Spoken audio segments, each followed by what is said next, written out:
Tonight, we're going to explore one of the most basic facts about existence that almost nobody stops to question. Time only moves in one direction. Forward, never backward. You age. You remember the past and not the future, and broken things stay broken instead of repairing themselves. But here's what makes this strange. The fundamental laws of physics, from Newton's equations to Einstein's relativity, don't actually require time to move only one way. Run those equations backward, and they still work perfectly. So, why does the universe we actually live in only ever run forward? Why does time pick a direction at all, when the laws themselves clearly don't? By the end of tonight, you're going to understand where that one-way arrow actually comes from, why the laws of physics don't require it, and why the best answer we have raises a question even harder than the one we started with. Before we begin, if you enjoy these topics as much as we do, make sure to like the video or subscribe. It's a simple action, but it helps this channel reach more curious minds like yours. Now, let's begin. Start with something you already know without knowing you know it. You broke a glass once. Or you watched someone else break one. It fell, it hit the floor, and it shattered into dozens of pieces. And you have never, not once in your life, watched those pieces spontaneously leap off the floor, fly upward, and reassemble themselves into a perfect glass. You know, that doesn't happen. Everyone knows that doesn't happen. But nobody taught you this as a rule. You didn't read it in a physics textbook. You just know it. The same way you know the sun rises in the east, the same way you know that memory goes backward and not forward. These things feel obvious. They feel like the natural order of things. But here's what's strange. If you filmed that glass shattering and played the footage backwards, a physicist handed only the equations of motion would have no way to prove which version was real. The physics of every single particle in that event, every molecule, every atom, every subatomic interaction, runs just as correctly in reverse as it does forward. There is no law of physics that says the particles can't reassemble, and yet they don't. This is the arrow of time. The name physicists give to the stubborn, relentless, one-way flow of events from past to future. It is one of the deepest puzzles in all of science, and solving it, even partially, requires reaching back to the very beginning of everything. To understand the arrow of time, you first need to understand what's actually strange about it, because the strangeness is not where most people think it is. Most people assume that time flowing forward is simply the natural state of things. That, of course, the future hasn't happened yet, and the past can't be changed. That's just the way reality is. But physics does not share that intuition. Physics is built on equations. Those equations describe the universe in terms of quantities and their relationships: position, momentum, energy, charge. The equations that govern everything from falling apples to orbiting planets to colliding electrons are time-symmetric, meaning, if you take any process they describe and reverse the direction of time, you get an equally valid process. A planet orbiting the sun clockwise is described by the same equations as a planet orbiting counterclockwise. A ball rolling across a table is governed by the same physics whether you run time forward or backward. Two billiard balls colliding and bouncing apart is physically identical to two billiard balls approaching and bouncing apart. The equations simply don't have an arrow built into them. They are symmetrical with respect to time. So the question becomes, if the laws of physics have no preferred direction in time, why does the universe so clearly behave as if it does? Why does everything we observe happen in one direction and never the other? Why does hot coffee cool and never spontaneously heat itself back up? Why do young things become old things and never the other way around? Why does the past feel categorically different from the future in every possible way? The answer comes from a direction most people don't expect. Not from relativity. Not from quantum mechanics. Not from some exotic new physics at the frontier of what we understand. It comes from thermodynamics, from heat, from disorder, from a concept so simple it can be explained with a messy desk. There is a quantity in physics called entropy.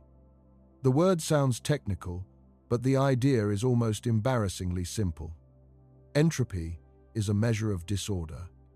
More precisely, it is a measure of how many different ways the components of a system can be arranged while still producing the same overall appearance from the outside.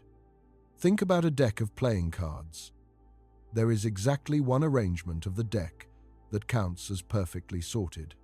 Ace through king of spades, then hearts, then diamonds, then clubs. Every card in its place. That is one specific microstate. But if you shuffle the deck, there are approximately 8 times 10 to the 67th possible orderings. That's a number so vast that if every particle in the observable universe were a deck of cards, all being shuffled simultaneously, you still wouldn't exhaust the combinations. Almost all of those shuffled arrangements look disordered. Only the tiniest fraction of all possible configurations would look sorted. So random shuffling almost certainly takes you from the one ordered arrangement to one of the incomprehensibly vast ocean of disordered ones.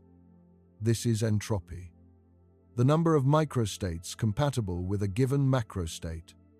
Order has very few microstates. Disorder has an astronomically larger number, and physical systems, left alone, drift toward disorder not because there's a force pushing them there, but because disordered states are so overwhelmingly more numerous that random motion almost always takes you there. Ludwig Boltzmann made this precise in the second half of the 19th century.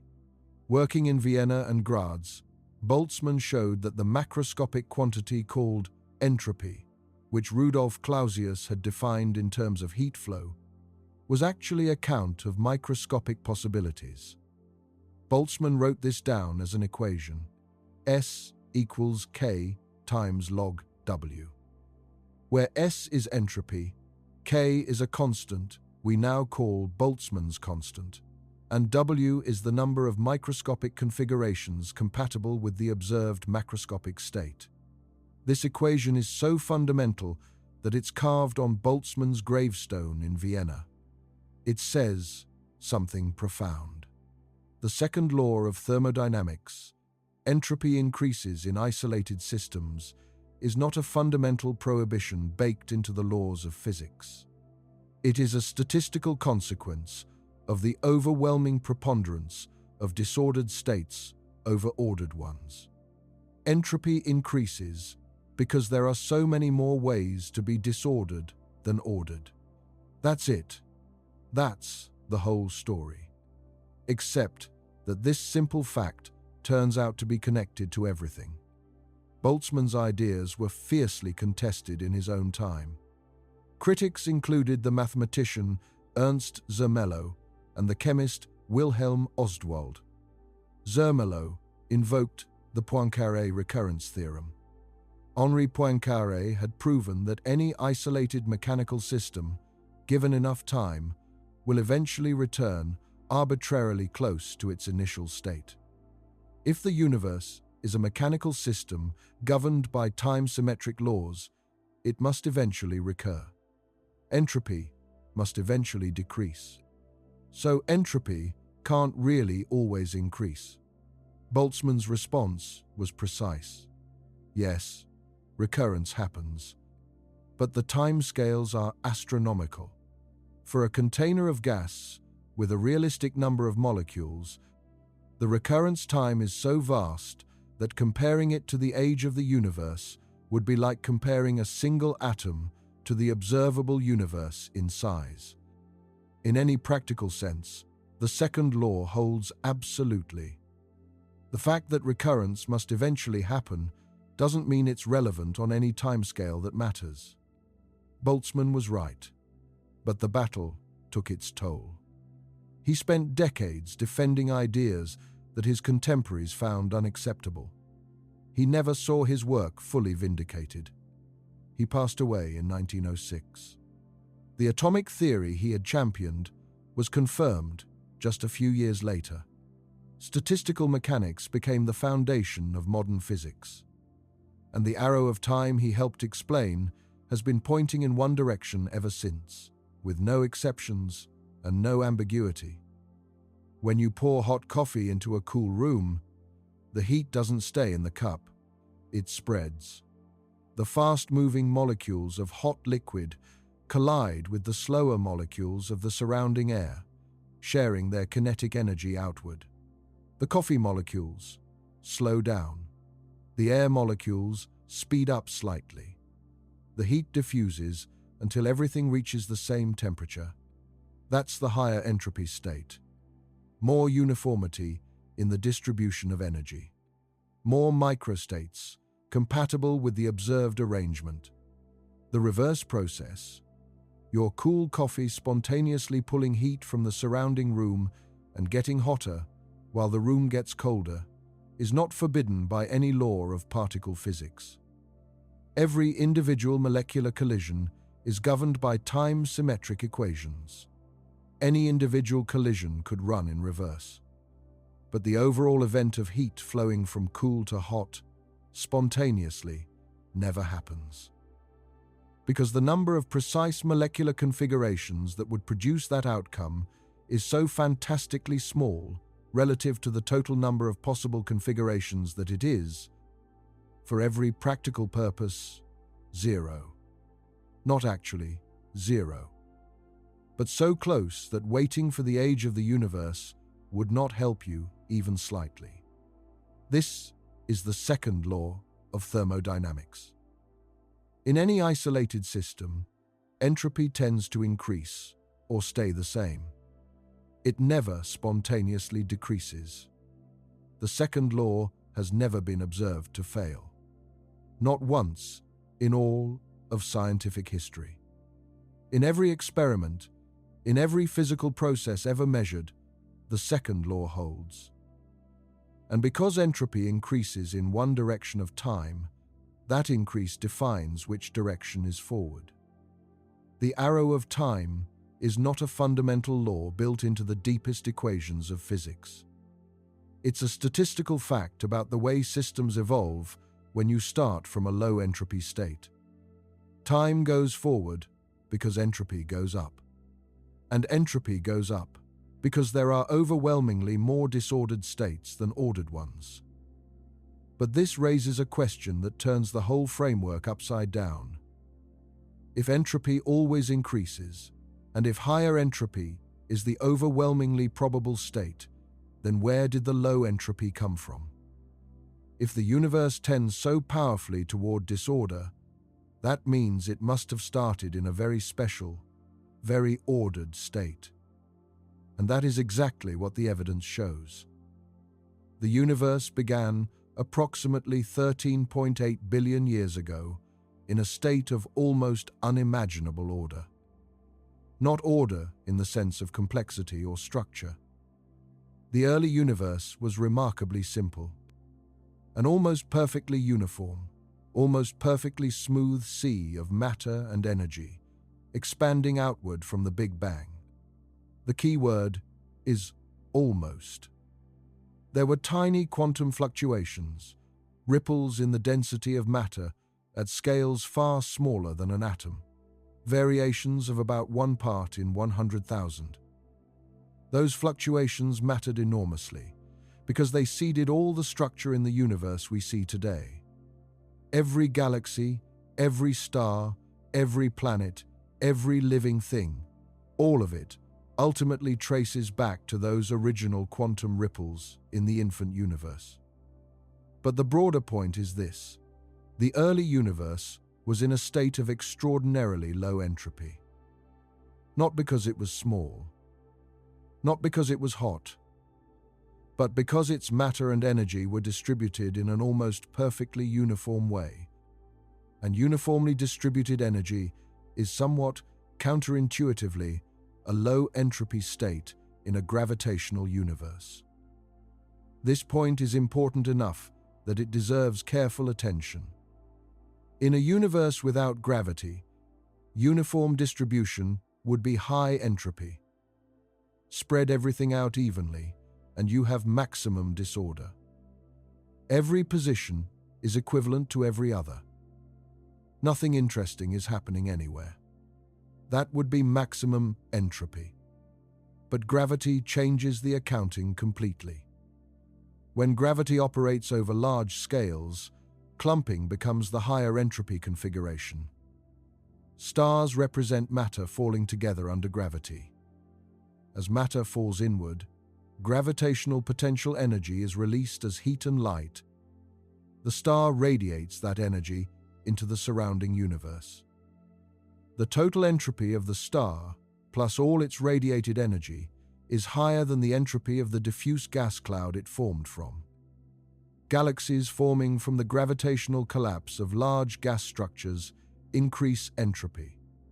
Black holes, where matter has fallen into the deepest possible gravitational well, represent very high entropy configurations.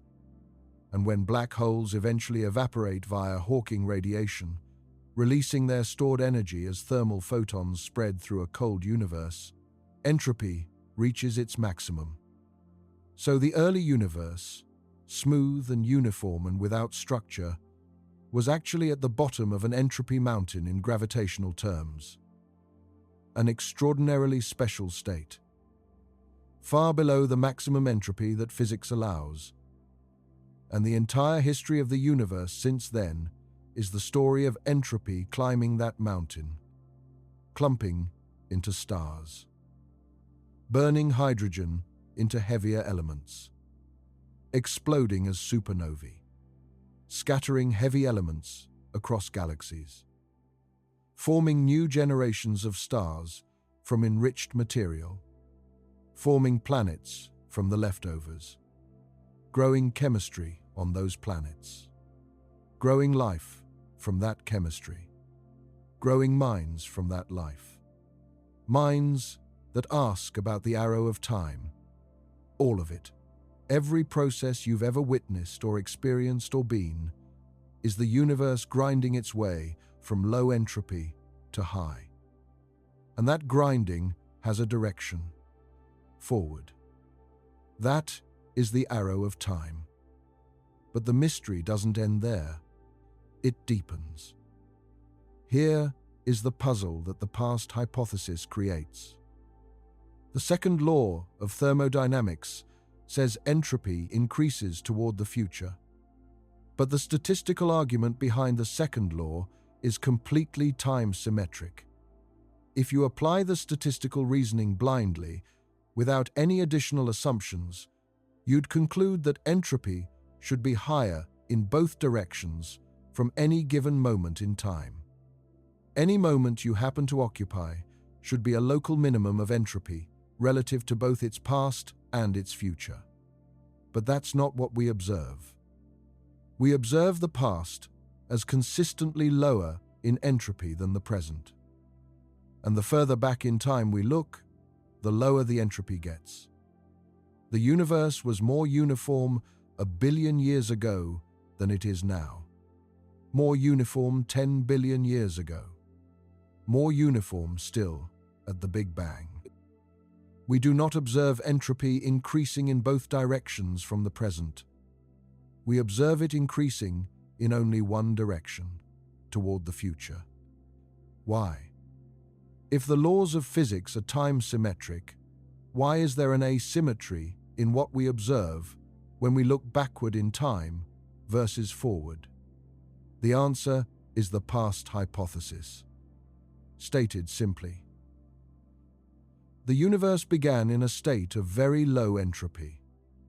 That statement breaks the symmetry. With it, the second law predicts exactly what we observe. Entropy is lower toward the past because we're constraining the past to have started from a special low entropy initial condition. Entropy is higher toward the future because the universe is evolving away from that initial condition toward the overwhelmingly more probable high entropy states. Without the past hypothesis, without that initial low entropy boundary condition, the arrow of time disappears. You get a universe in equilibrium. A universe where entropy is the same in every direction. A universe with no arrow, no memory, no causation, no lived experience of time. Our arrow of time is entirely a consequence of that initial condition. This was formalized by the physicist and philosopher David Albert in his book Time and Chance, published in 2001. Albert argued that the past hypothesis, combined with the laws of physics and probability theory, gives you everything you need to explain the arrow of time. Nothing else is required. All the arrows we observe, thermodynamic, causal, psychological, cosmological, all of them trace back to the past hypothesis. All of them reflect the same underlying fact. The universe started in a very special state and has been evolving away from it ever since. But then, inevitably, the question becomes, why did the universe start in such a special state? And that question leads into some of the most contested and fascinating territory in all of modern physics. To understand the weight of what we're saying, you need to appreciate just how improbable that initial low entropy state was. Roger Penrose did the calculation. He used a framework from quantum gravity to estimate the probability of the universe beginning in a state as ordered as ours. Selected at random from all possible initial configurations with the same total energy. The answer is roughly 1 in 10 to the power of 10 to the power of 123. Not 10 to the 123. 10 to the power of a number that itself is 10 to the 123rd power. If you tried to write this probability out as a decimal with leading zeros, you would need more zeros than there are atoms in the observable universe. Not just by a factor of 10 or a million. By an amount so extreme that the comparison becomes effectively meaningless. The number of atoms in the observable universe is roughly 10 to the 80. Penrose's number has 10 to the 123 zeros. The observable universe's atoms don't come close. A billion observable universes worth of atoms don't come close. You would need something like 10 to the 10 to the 40 universes filled with atoms just to begin approaching the number of zeros in Penrose's probability. This is not a number that represents something unlikely in any familiar sense. This is a number that represents something that cannot have happened by chance. The universe beginning in such an extraordinarily ordered state, by random fluctuation from some featureless, maximum entropy background, is not an explanation. It's a confession that we are missing something enormous. What is that something? Physicists have proposed several serious answers. One is the multiverse. In inflationary cosmology, which is the most widely accepted model of the universe's earliest moments, a period of extraordinarily rapid expansion, in the first fraction of a second after the Big Bang, smoothed out any initial irregularities and inflated quantum fluctuations into the seeds of large-scale structure. Inflation naturally produces a vast, perhaps infinite, collection of regions that each evolve into something like our observable universe. The overall inflationary spacetime may be eternal, constantly producing new inflating regions, each with different properties. In this picture, our universe is one bubble in an enormous sea of bubbles. Each bubble has different initial conditions. Most have high entropy starts and produce nothing interesting. Some have low entropy starts and produce structure, chemistry, life. We necessarily find ourselves in one of the latter, because only those produce observers capable of asking the question. This is the anthropic argument. It has genuine force. If the multiverse is real, our low entropy start is not improbable at all. It's simply what we had to observe, given that we exist. But the multiverse is not directly observable.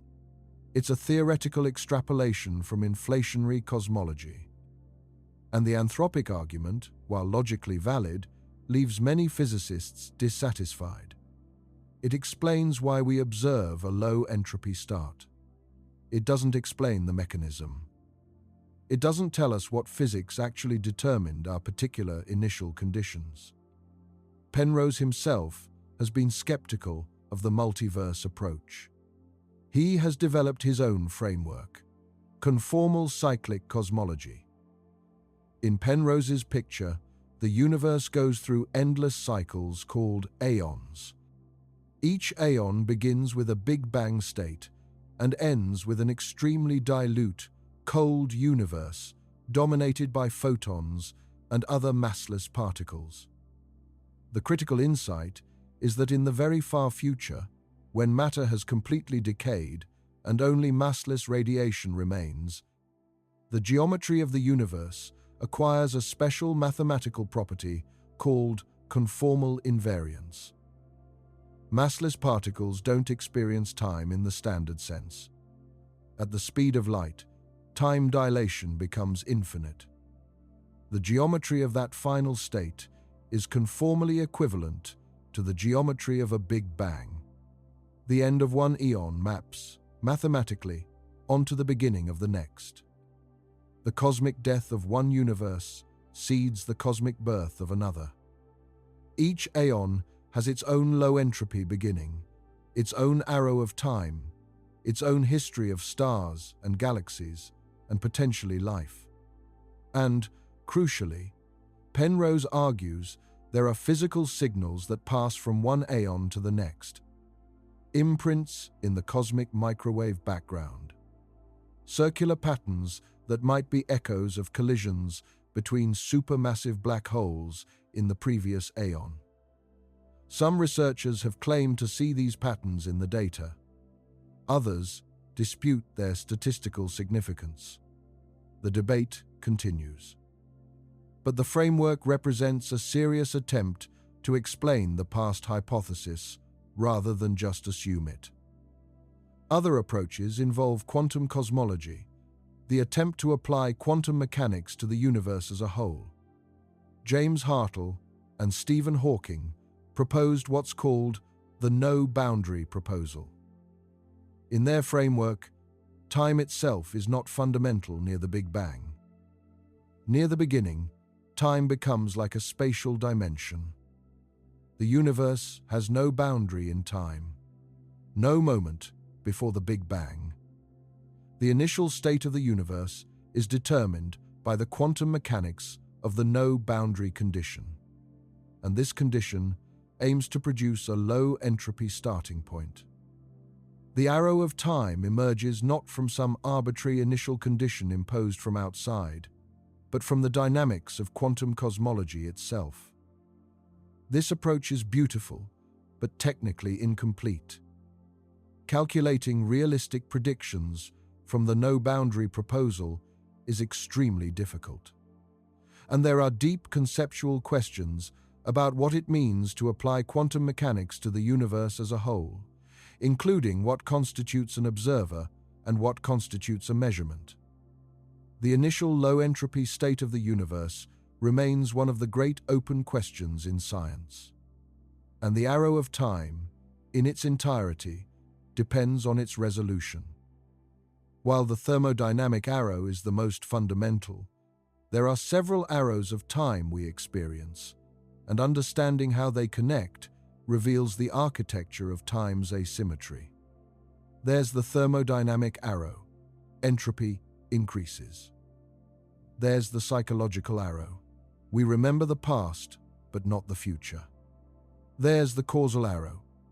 Causes precede their effects. There's the cosmological arrow. The universe expands rather than contracts. There's the radiation arrow. Electromagnetic waves spread outward from their sources. And there's the quantum arrow. Wave function collapse appears irreversible. Each of these feels like a separate phenomenon, but they all share the same root in the past hypothesis. The psychological arrow is the most intimate. When you form a memory, something physical happens in your brain. Synaptic connections are strengthened through a process called long-term potentiation. Proteins change shape. Neural circuits are modified. The precise architecture of the brain changes to encode information about a past event.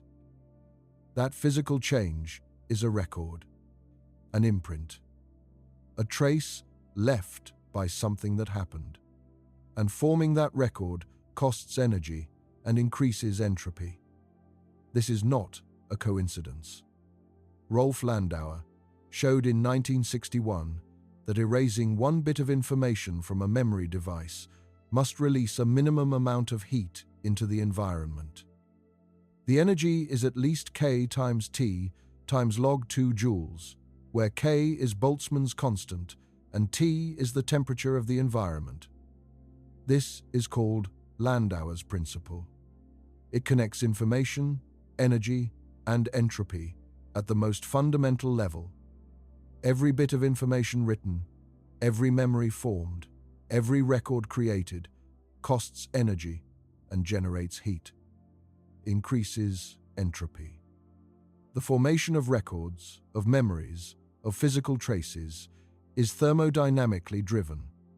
It happens in the direction of increasing entropy, which is the direction of the thermodynamic arrow, which points away from the low entropy beginning. You remember the past because the past created physical marks in the world. The light from a candle reached your eyes and left chemical changes in your retina. Your brain encoded the experience into modified neural architecture. Those modifications persist because they are stable physical structures. The future hasn't happened yet, so it has left no marks. There are no physical traces of tomorrow in the arrangement of matter today. There's nothing for your brain to read.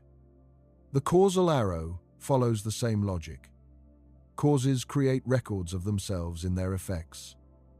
Smoke is a physical record of fire. Footprints are physical records of the footsteps that made them. Ripples on water are physical records of the stone that was dropped. All of these are systems that carry information about past events, precisely because producing them was thermodynamically natural.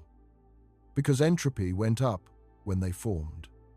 Effects don't predate their causes because causes haven't yet happened to leave their marks. The causal arrow is the thermodynamic arrow seen through the lens of information. The radiation arrow reflects the same principle. When you turn on a light, electromagnetic radiation spreads outward in all directions from the source. Waves expanding outward, not waves converging inward.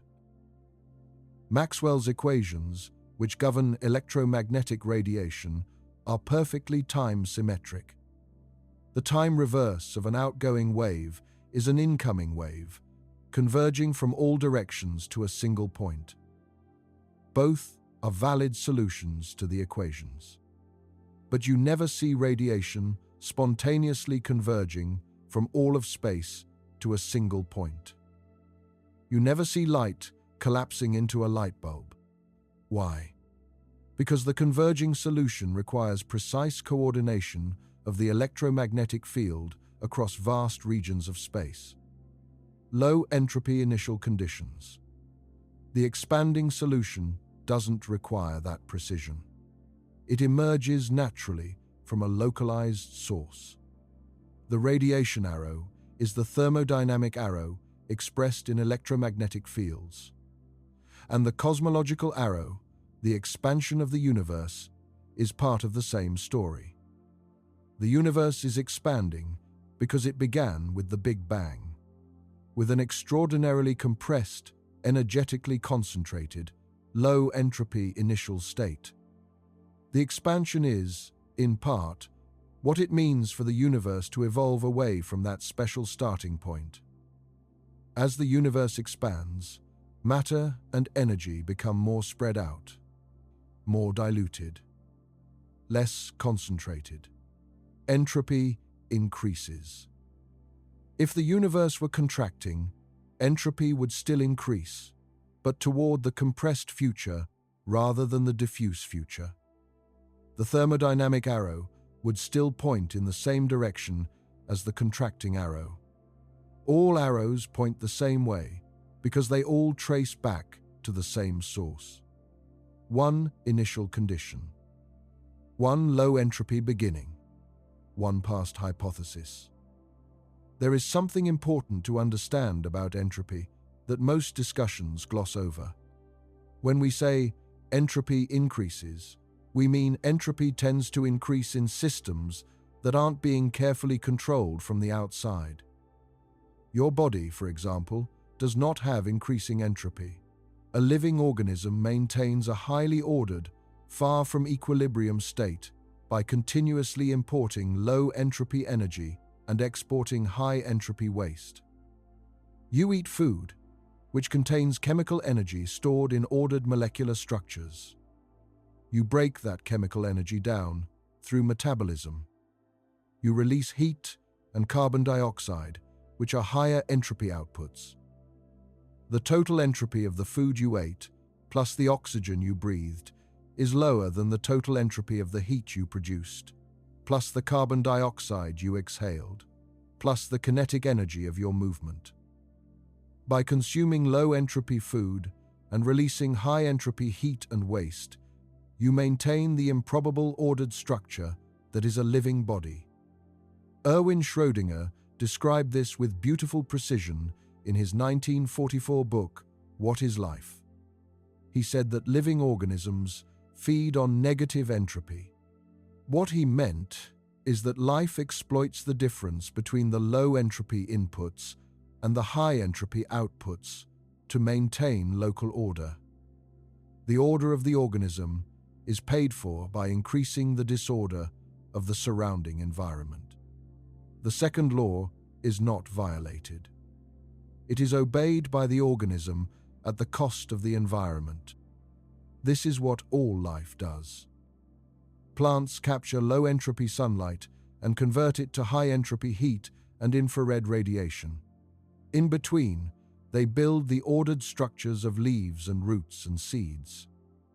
Animals eat those ordered structures and break them down, releasing the stored energy as heat. In between, they build the ordered structures of muscles and nervous systems and brains. The entire biosphere is driven by the thermodynamic gradient between the low-entropy sunlight coming in from the sun and the high-entropy infrared radiation going out from Earth into the cold of space. The sun's surface is at about 5,800 Kelvin.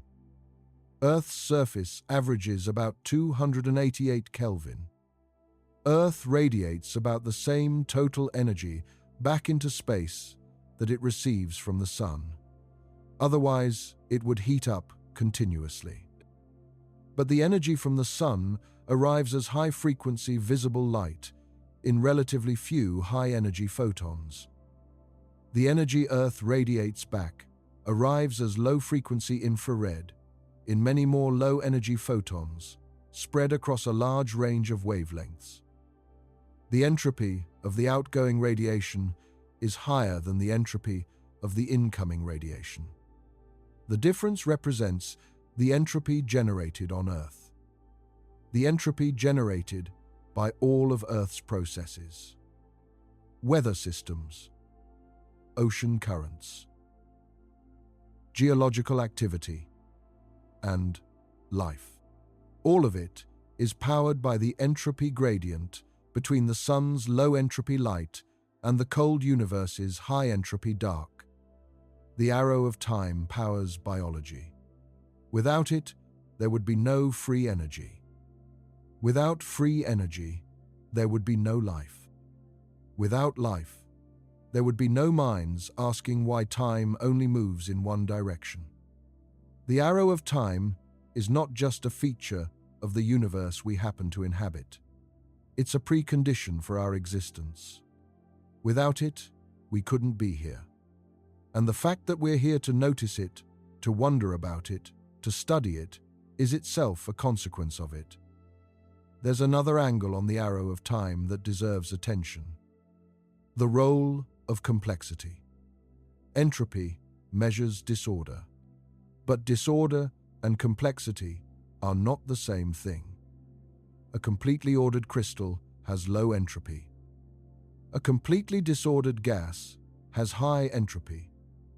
But the most complex structures, living organisms, cities, economies, ecosystems, exist somewhere in between. They're not maximally ordered, like a crystal. They're not maximally disordered, like a gas.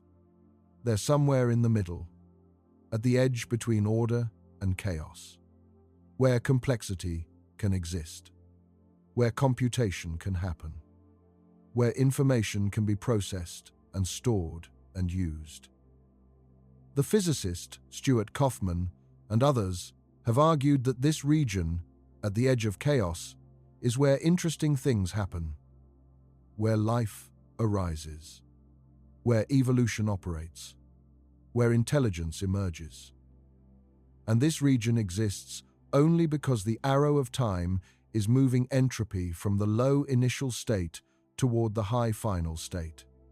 We're in the productive middle, the place where the gradient is steep enough to do work, where entropy is being generated productively rather than just increasing uniformly, where the universe is, in a sense, computing, exploring possibilities, building structures, doing things. The physicist Seth Lloyd has argued that the universe can be thought of as a quantum computer. Every physical interaction is a computation. Every particle collision, every quantum measurement, every thermodynamic process, all of it is information processing. And the arrow of time is the direction in which that computation runs. Forward, from the simple initial state, to the complex middle, to the featureless final state. The Big Bang was the simplest program. The heat death will be the featureless output. Everything in between, every star, every planet, every living thing, every thought ever thought, is the computation running its course. This is a different way of thinking about the arrow of time, not just as entropy increasing, but as information being processed, as possibilities being explored, as the universe working through the implications of its initial conditions. Whether this metaphor is just a metaphor or reflects something deeper about the nature of physical reality is genuinely debated. Roger Penrose has argued that consciousness involves non-computable processes, that the mind is not simply a classical computer. Others, including Daniel Dennett and David Chalmers from different angles, have argued about what computation and information processing mean for consciousness. But the connection between the arrow of time, entropy, information, and complexity is real, regardless of these disputes. The arrow of time creates the conditions for complexity. Complexity creates the conditions for life. Life creates the conditions for minds. And minds notice the arrow of time. Temperature is one of the most familiar manifestations of the arrow of time. We experience temperature constantly. Hot things are hot. Cold things are cold. Heat flows from hot to cold, never the other way around. This seems obvious. But why? At the microscopic level, temperature is just the average kinetic energy of particles. Hot means particles moving fast on average. Cold means particles moving slowly on average. When a hot object and a cold object are in contact, the fast-moving particles in the hot object collide with the slow-moving particles in the cold object. On average, energy is transferred from the fast particles to the slow ones. The fast ones slow down. The slow ones speed up. The average energies equalize. The temperatures equalize. Heat flows from hot to cold. But here's the asymmetry. When a fast particle hits a slow one, it's more likely to transfer energy to the slow one than to take energy from it. That's because the number of ways two particles can arrange their velocities after a collision, with the total energy conserved, overwhelmingly favors outcomes where the energy is more equally shared between them. Extreme outcomes, where all the energy ends up in one particle, are much rarer than equal sharing outcomes. So on average, energy spreads out. Hot things cool down. Cold things warm up. Everything equilibrates. The arrow of time in heat flow is the entropy arrow. Heat flows from hot to cold because that increases the total number of microstates, the total entropy. The same physics that makes the arrow of time in the glass shattering makes the arrow in heat flow. It's all the same principle, all the same counting of microstates, all the same past hypothesis at the base. Refrigerators work against this arrow by spending energy. They pump heat from cold to hot, from the cold interior to the warm room outside.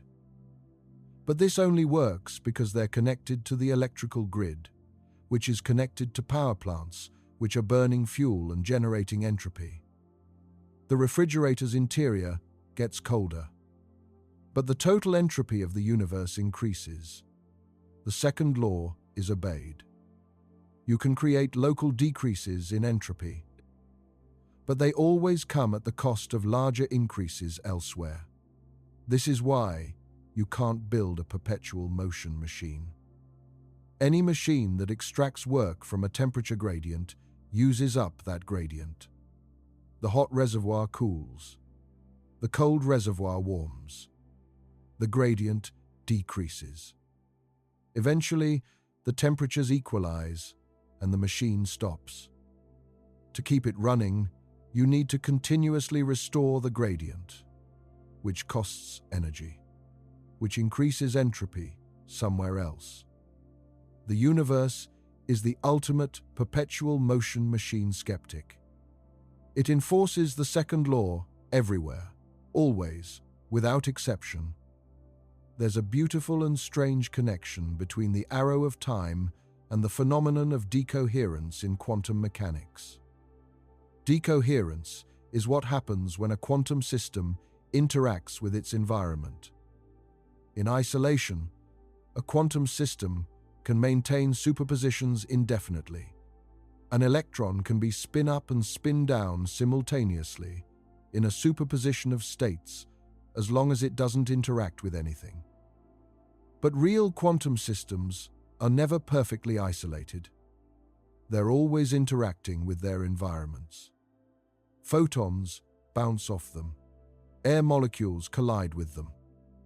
The electromagnetic field fluctuates around them. Each of these interactions entangles the quantum system with a small part of the environment. The environment has an enormous number of degrees of freedom, vast numbers of particles in effectively random states. High entropy. When the quantum system becomes entangled with all these high-entropy environmental degrees of freedom, the quantum superposition effectively disappears from the system's perspective. The interference terms that make quantum behavior visible get buried in the correlations between the system and the vast, inaccessible environment. The system appears, from any accessible measurement, to have a definite classical state. This is decoherence, and it's driven by the thermodynamic arrow of time. Decoherence happens in one direction, because the environment is high entropy relative to the quantum system. The environment has many more degrees of freedom, more available states. Information flows from the simple quantum system into the complex, high-entropy environment, not the other way around.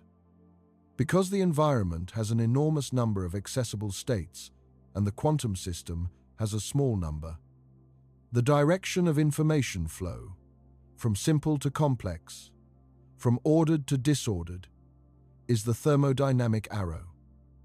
Decoherence is the quantum mechanical face of entropy increase. The environment acts as a record keeper. Microscopic entanglements are formed that constitute records of the quantum system's past states. These records are high entropy, spread through the environment in inaccessible ways. But they exist. They encode information about the quantum system's history. This is why quantum behavior is so hard to observe in large, macroscopic systems. They constantly interact with their environments, decohere almost instantaneously, lose their quantum superpositions before any measurement can be made. The transition from quantum to classical, the emergence of a classical world from quantum substrates, is a consequence of decoherence. And decoherence is a consequence of the thermodynamic arrow, which is a consequence of the past hypothesis.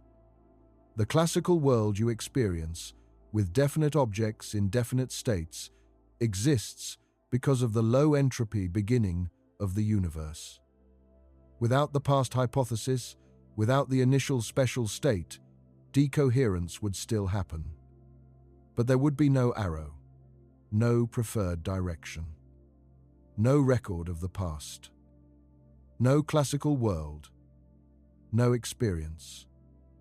One of the most philosophically charged questions connected to the arrow of time is whether the future is genuinely open or whether it's already determined. This is the debate between determinism and indeterminism, and it connects to the arrow of time in subtle ways. Classical physics, the physics of Newton and Maxwell, is deterministic. If you know the exact positions and velocities of every particle in the universe, the laws of classical mechanics exactly determine the future. No randomness, no openness. The future is fixed by the past. In such a picture, the arrow of time is puzzling. If every future state is determined by the past state, and if the laws are time-symmetric, why does the future seem open and the past seem fixed? This is the version of the puzzle that most exercised the 19th century physicists who first wrestled with the arrow of time. Quantum mechanics introduced genuine indeterminism. At the quantum level, outcomes are not determined by prior states. Only probabilities are determined. The precise outcome of any quantum measurement is not predicted by the theory, just the probability of each possible outcome. Whether this indeterminism is fundamental or merely reflects our ignorance of hidden variables is still debated. The Bell inequality experiments. Starting with John Bell's theoretical work in 1964 and experimental tests by John Clauser and Alain Aspect. In the 1970s and 1980s, showed that no local hidden variable theory can reproduce all the predictions of quantum mechanics. The randomness is not just ignorance, it's real. At least in any local realistic framework. Aspect, Clauser, and John Zeilinger received the Nobel Prize in Physics in 2022 for this work. If quantum randomness is real, then the future is genuinely open. Not just apparently open. Not just open due to our ignorance. Open in a fundamental sense. The outcome of a quantum measurement is not determined by anything in the past. It's genuinely new information. This genuine openness of the future in a quantum mechanical world might be connected to the arrow of time. The past is fixed because it's been realized. Quantum measurements have occurred. Wave functions have collapsed. Events have happened. Information has been recorded. The future is open because quantum measurements haven't yet occurred. Wave functions haven't yet collapsed. Events haven't yet been selected from the range of possibilities. In this picture, the arrow of time is not just the direction of entropy increase. It's the direction from realized events to unrealized possibilities, from determined facts to open futures, from the fixed to the free. This connects the arrow of time to some of the deepest questions in philosophy. Questions about free will and determinism, about the nature of possibility, about what it means for something to be real. If the past is fixed and the future is genuinely open, there's a real sense in which the past is more real than the future. The past has been actualized. The future is potential. The arrow of time is the direction from potential to actual, from possible to real, from quantum superposition to classical fact. This is a beautiful way to think about it, and it connects the physics of the arrow of time to the deepest structures of metaphysics. What exists? What is possible? What is real? The relationship between time, entropy, and life reveals something profound about why we exist. The sun is not just a source of energy. It's a source of low entropy energy. The distinction matters enormously. Earth receives energy from the sun. Earth also radiates energy back into space. On average, the energy in equals the energy out. If it didn't, Earth's temperature would change continuously. It doesn't. But the energy coming in and the energy going out are not the same in an important sense. The energy from the sun arrives as high-frequency, visible, and ultraviolet light. Relatively few photons, each carrying a lot of energy. This is low-entropy radiation. The energy Earth radiates out arrives as low-frequency infrared. Many more photons, each carrying less energy, spread over a wide range of wavelengths. This is high-entropy radiation. For every photon that arrives from the sun, Earth radiates roughly 20 photons back into space. The total energy is the same. But the total entropy of the outgoing radiation is higher than the entropy of the incoming radiation. Earth increases the entropy of the radiation that passes through it. This entropy increase is the engine that powers everything on the surface. The difference in entropy between input and output is free energy. Energy that can do work. The biological world exploits this free energy to build and maintain its improbable ordered structures. Every joule of free energy that Earth gets from the sun is paid for by entropy increase, by the increasing disorder of the photon field passing through the Earth-Sun system. That entropy increase is the arrow of time manifesting in the biosphere. Every blade of grass, every insect, every mammal, every tree, every ocean current, every cloud, all of it is powered by entropy increasing, by the arrow of time doing its work. Without the sun's low-entropy light, there would be no free energy. Without free energy, there would be no life. Without life, there would be no us. We exist because the arrow of time exists. Because entropy increases. Because the universe had a low entropy beginning. The cosmic initial condition that puzzles physicists is also, in a very direct sense, the reason we're here to be puzzled by it. Here's something that physicists spend a lot of time thinking about, but rarely talk about publicly. The problem of Maxwell's demon. In 1867, James Clerk Maxwell proposed a thought experiment to challenge the second law of thermodynamics. Imagine a box of gas divided by a partition. Both sides are at the same temperature, the same average energy per molecule. Now put a tiny intelligent being, Maxwell's demon, at a small hole in the partition. The demon can open and close the hole. Whenever a fast molecule approaches from the left, the demon opens the hole and lets it pass to the right.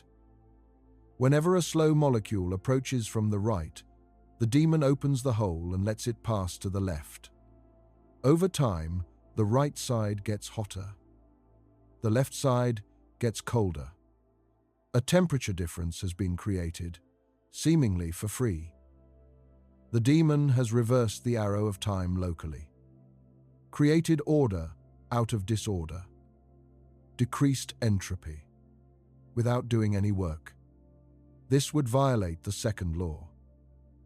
So, what's wrong with the thought experiment?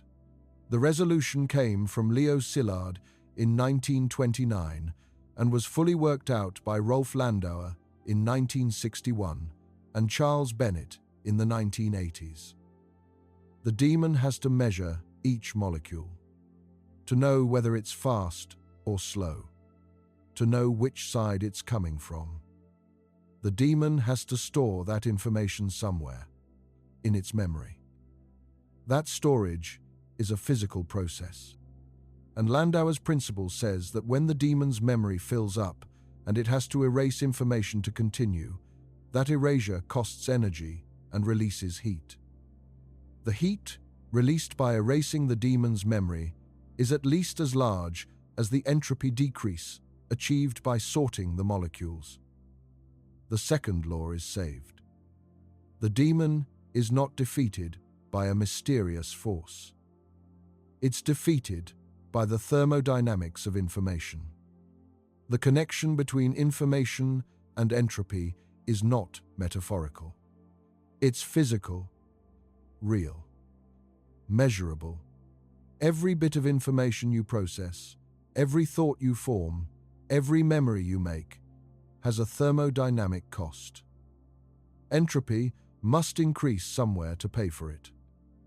This is why thinking requires food, why computation requires electricity, why biological intelligence requires a continuous input of low entropy energy. The universe charges a thermodynamic fee for every bit of information processed. And the arrow of time is the direction in which that fee is collected. The connection between time and entropy becomes most vivid at the level of individual physical processes, because that is where the symmetry is most apparent and the asymmetry most surprising. Individual particle interactions are time-symmetric. An electron and a positron colliding and annihilating to produce two photons is described by the same physics as two photons colliding to produce an electron-positron pair. Both happen in particle accelerators. A photon, being absorbed by an atom and exciting it to a higher energy level, is the time reverse of an excited atom emitting a photon and dropping to a lower level. Both happen constantly. At the level of single particles and single interactions, there is no arrow. Time goes either way.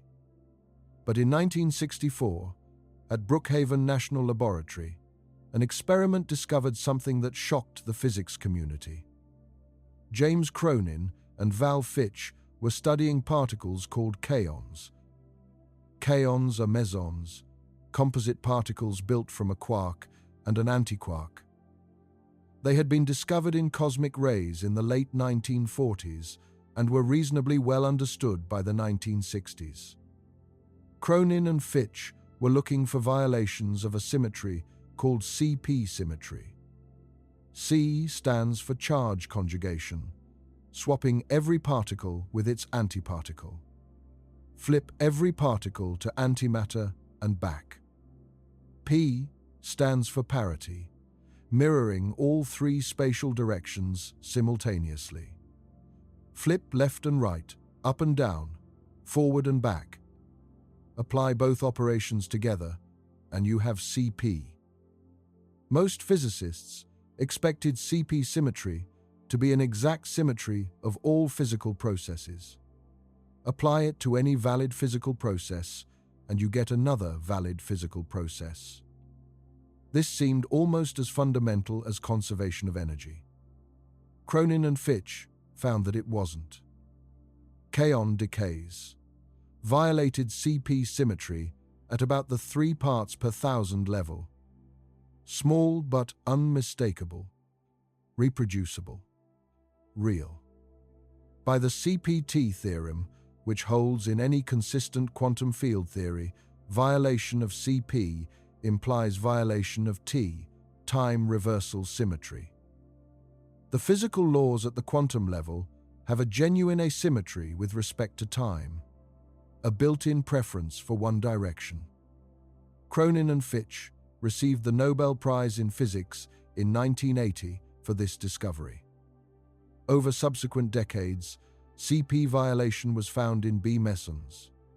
Studied at the Babar experiment at SLAC in California and at the Bell experiment in Japan.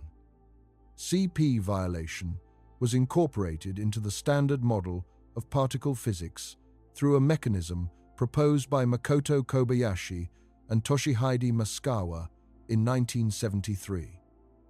Kobayashi and Masukawa received the Nobel Prize in Physics in 2008. In 2012, Babar provided the most direct evidence of time reversal violation in particle decays. They measured processes in B mesons and showed directly that the process and its time reverse occur at different rates. Not inferred from CP violation. Directly observed. The arrow of time is written into particle physics at a fundamental level. But here is the crucial point. The asymmetry is tiny. A few parts per thousand in the kaon system, a bit larger in B mesons, but still fractional. It cannot explain the vast, absolute, overwhelming arrow of time we experience every day. The arrow that makes cups shatter and not reassemble. The arrow that makes coffee cool and not warm itself. The arrow that makes living things age in one direction and not the other. The thermodynamic arrow is incomparably stronger. The particle physics asymmetry is real and important, and it contributes to the explanation of why there is more matter than antimatter in the universe, a crucial ingredient for our existence. But it doesn't explain the arrow of time in the sense we're discussing. That arrow comes from entropy, from the second law, from the past hypothesis. Time dilation is one of the most counterintuitive predictions of Einstein's special and general relativity. And it reveals something profound about the relationship between motion and time. In special relativity, the rate at which time passes depends on your velocity. The faster you move through space, the more slowly you move through time. This is not a subjective impression. It's a real, measurable, physical effect. Twin clocks that start synchronized and travel different paths through space-time will show different times when they meet again.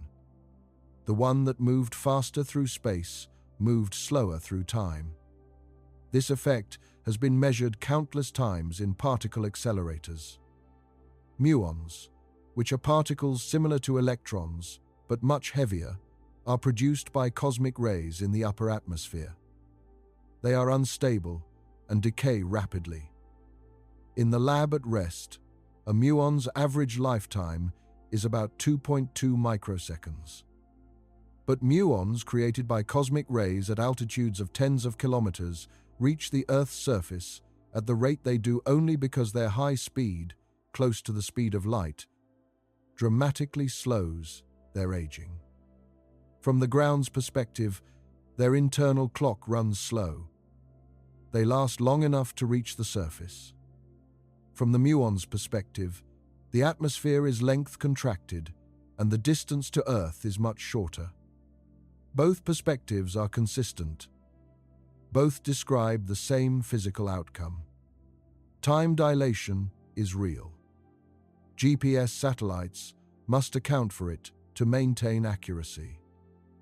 The satellites are moving at high velocity in orbit, so their clocks tick slightly slower than clocks on the ground due to special relativistic time dilation. But they're also in a weaker gravitational field than the ground, so their clocks tick faster due to general relativistic time dilation. The net effect is that GPS satellite clocks gain about 38 microseconds per day relative to clocks on the ground. That doesn't sound like much. But over the course of a day, a 38 microsecond timing error in a signal traveling at the speed of light corresponds to a position error of about 11 kilometers. GPS would be useless without relativistic corrections. Time dilation is not an abstraction. It powers your phone's navigation. But time dilation doesn't change the arrow of time. It changes how fast you move through time. It doesn't reverse the direction. No matter how fast you move, no matter how strong the gravitational field you're in, entropy still increases.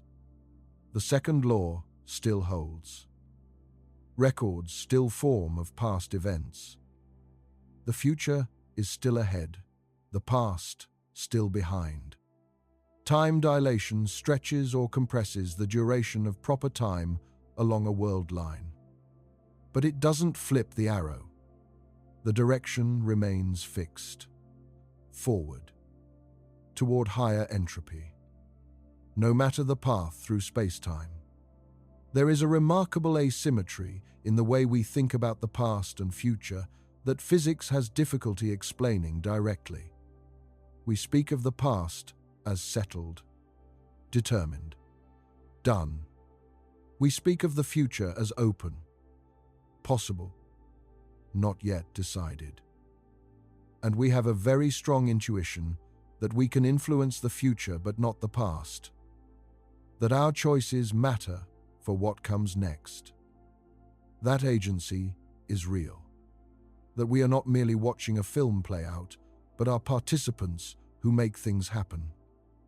This intuition of agency, of being able to affect the future, is intimately connected to the arrow of time. If time had no arrow, if the past and future were equivalent, agency would be incoherent. You couldn't influence the future more than the past. Decisions would have no meaning. Action would be pointless. But the arrow of time creates the conditions for agency. The past is fixed because entropy has already increased there. Physical records have been made. Events have been actualized. No decision we make can change what happened. The future is open because entropy hasn't yet increased in those directions. Physical records haven't yet been made. Events haven't yet been actualized. Our choices can influence which possibilities get selected, which branch of the quantum future gets realized, which physical records get made. The arrow of time is the precondition for agency, for meaning, for the possibility of doing anything at all. Without it, there is no distinction between past and future, no direction in which choices can matter, no difference between acting and being acted upon. The arrow of time is not just a feature of physics. It's a precondition for there being anything worth calling a life, for there being values, regrets, hopes, plans, commitments. All of these concepts require a temporal asymmetry. They require a direction in which things can go better or worse. They require an arrow. The universe provides that arrow through the second law, through the past hypothesis, through the extraordinary low entropy beginning that set everything in motion. In this sense, the arrow of time is not just the reason the glass stays broken. It's the reason anything matters at all. The history of how physicists came to understand the arrow of time is a story of gradual, sometimes reluctant acceptance. For much of the 19th century, physicists assumed that the laws of nature were perfectly reversible. Newton's mechanics was reversible. Maxwell's electromagnetism was reversible. The fundamental laws seemed to have no preferred direction in time. But thermodynamics kept insisting otherwise. Carnot showed that heat engines cannot be perfectly efficient. Clausius formalized the second law. Kelvin generalized it. Entropy, the word Clausius, introduced in 1865, always increased. But why? What was the mechanism? How could time-symmetric laws produce time-asymmetric behavior? This was the question Boltzmann spent his life on. His answer, in the 1880s and 1890s, was probability. Entropy increases because high-entropy states are overwhelmingly more probable than low-entropy states. The laws allow both directions. But random evolution almost always takes you toward the more probable states. His critics said this couldn't be right. If the laws are reversible, the entropy should be equally likely to increase or decrease. Boltzmann's response was correct but incomplete. He could explain why entropy increases toward the future, given a low entropy starting point. He couldn't explain the low entropy starting point itself. That problem festered for decades. It was Henri Poincaré who pointed most sharply to the issue. He proved in his work on Hamiltonian mechanics that any bounded isolated mechanical system will, given enough time, return arbitrarily close to its initial state. This is the Poincaré recurrence theorem. And it showed that entropy decrease was not just a theoretical possibility, but a practical certainty, given enough time. The debate continued into the 20th century. Einstein's statistical mechanics was put on firmer foundations. Quantum mechanics introduced new dimensions to the problem. And gradually, over decades, the consensus formed that Boltzmann was essentially right. The second law is statistical. The direction of entropy increase is set by the initial conditions, and the initial conditions of the universe are extraordinarily special.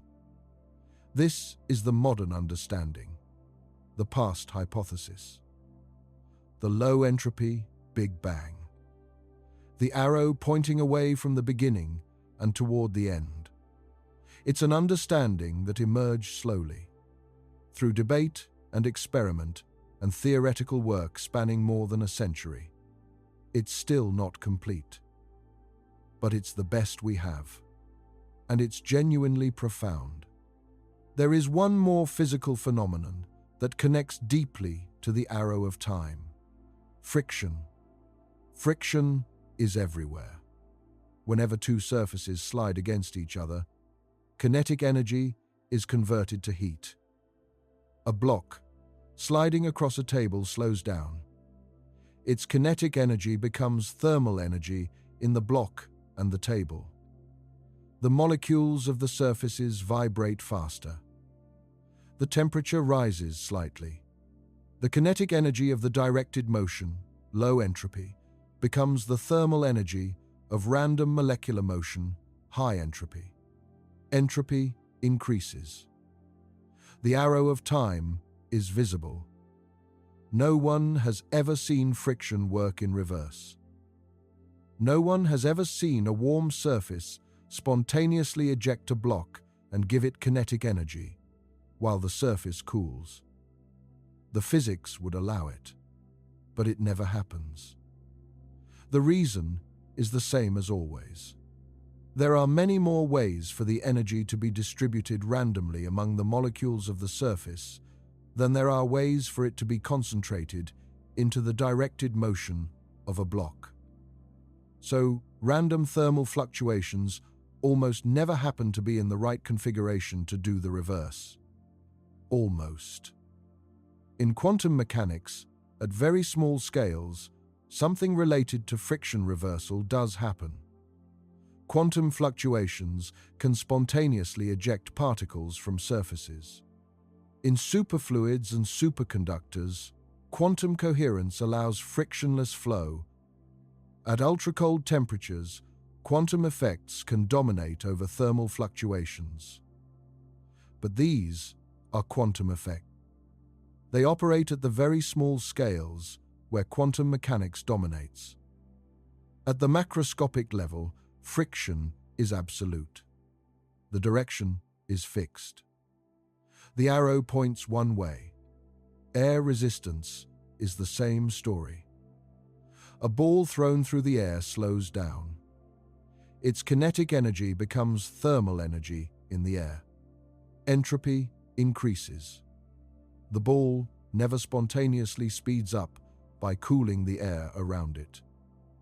Even in vacuum, radiation pressure, the force exerted by photons on surfaces, is mostly irreversible. Photons, absorbed by a surface, transfer their momentum and energy to the surface. That energy becomes heat. Entropy increases. The surface doesn't spontaneously emit photons in a coherent beam and cool itself. At every scale, in every physical process, the second law operates. Friction, air resistance, radiation, all thermodynamic, all directed by entropy, all pointing the arrow of time in the same direction, forward, from order to disorder, from the special past to the probable future. There is one place in the universe where the arrow of time becomes most extreme: black holes. A black hole is a region of space-time where gravity is so intense that nothing, not even light, can escape from inside. The boundary of this region is the event horizon.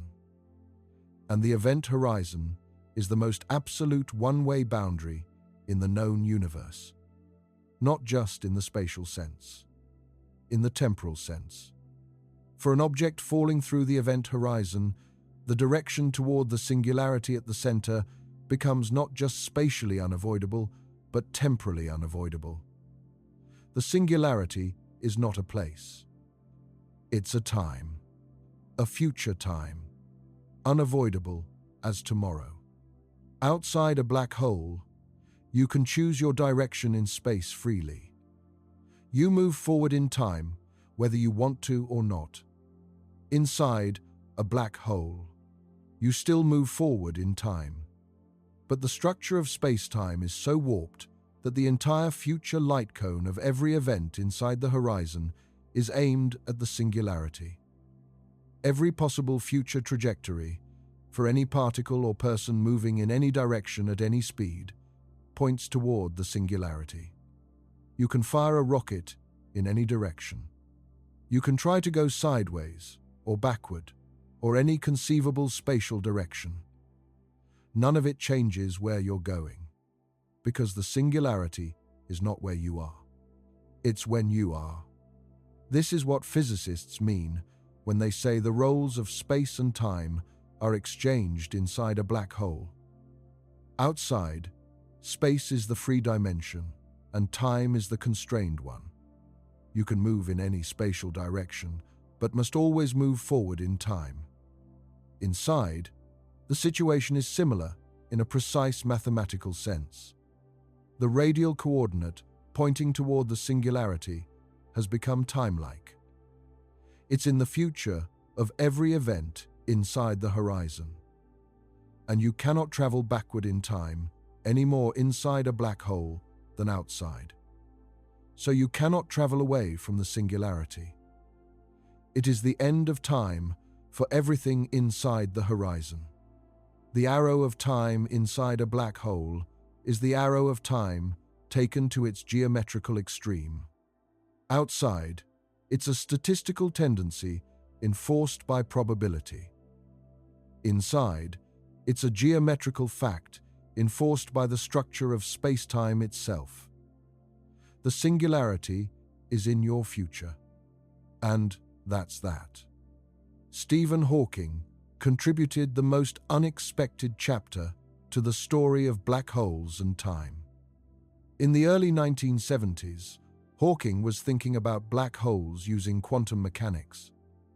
The classical picture says black holes are completely dark. Nothing comes out. They only grow. Hawking showed this was wrong. Black holes emit radiation, not from inside the horizon, from the quantum processes occurring just outside it. The mechanism involves the quantum vacuum. In quantum field theory, even completely empty space is not truly empty. It fizzes with quantum fluctuations. Virtual particle-antiparticle pairs continuously appear and annihilate throughout all of space. These virtual pairs exist so briefly and are so small that they cannot be directly detected. They are permitted by the uncertainty principle, which allows energy to be briefly borrowed from the quantum vacuum as long as it's returned quickly enough. Near the event horizon of a black hole, one member of a virtual pair can fall through the horizon while the other escapes outward. The escaping particle carries positive energy. By conservation of energy, the black hole must lose that energy. Since energy and mass are equivalent through E equals mc squared, the black hole loses mass. Over an astronomically long time, this causes the black hole to slowly evaporate, to shrink. And eventually, if nothing falls in to replenish it, to completely vanish. The temperature of the Hawking radiation depends on the black hole's mass. More massive black holes are cooler. A black hole with the mass of the Sun would have a temperature of about 60 billionths of a Kelvin. Unimaginably cold.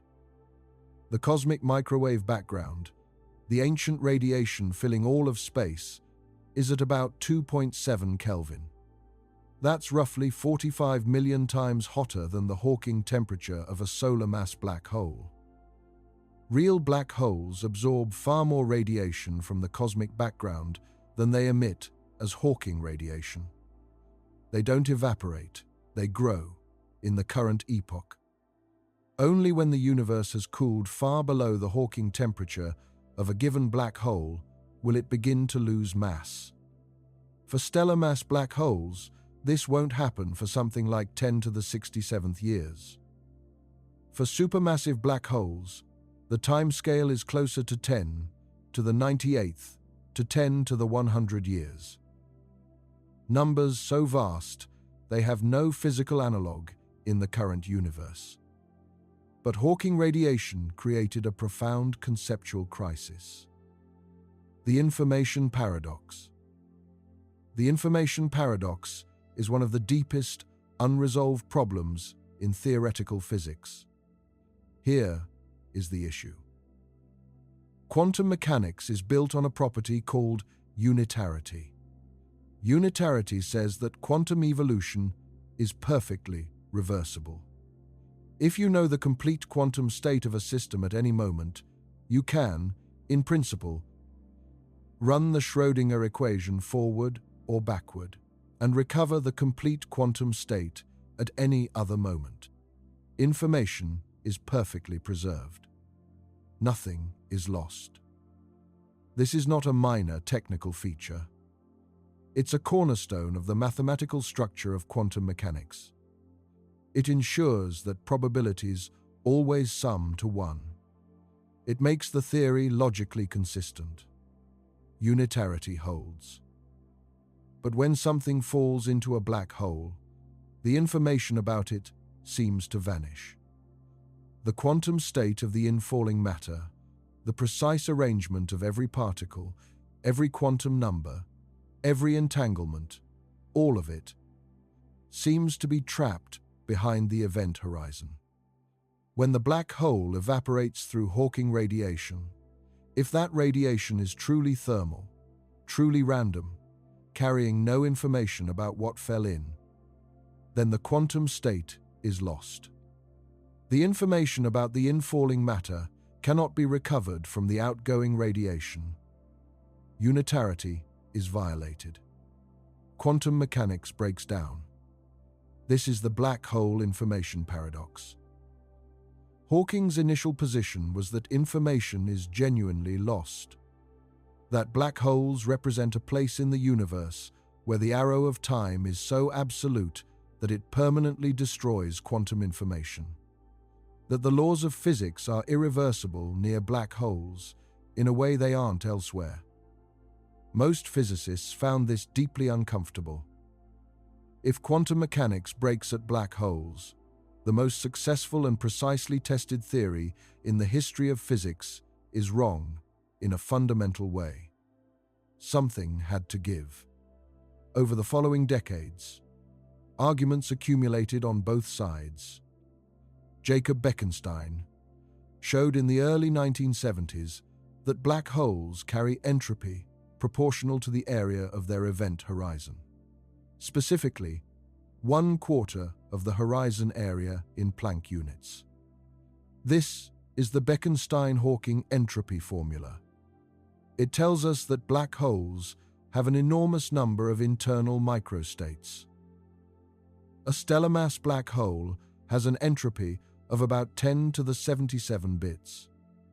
If black holes have entropy, they have internal degrees of freedom that information can be stored in. Maybe that information eventually comes out in the Hawking radiation, encoded in subtle correlations between emitted particles.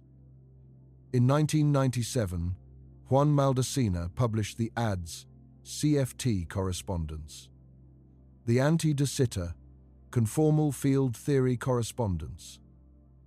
This paper showed that a quantum theory of gravity in a space with negative cosmological constant is mathematically equivalent to a quantum field theory without gravity, living on the boundary of that space.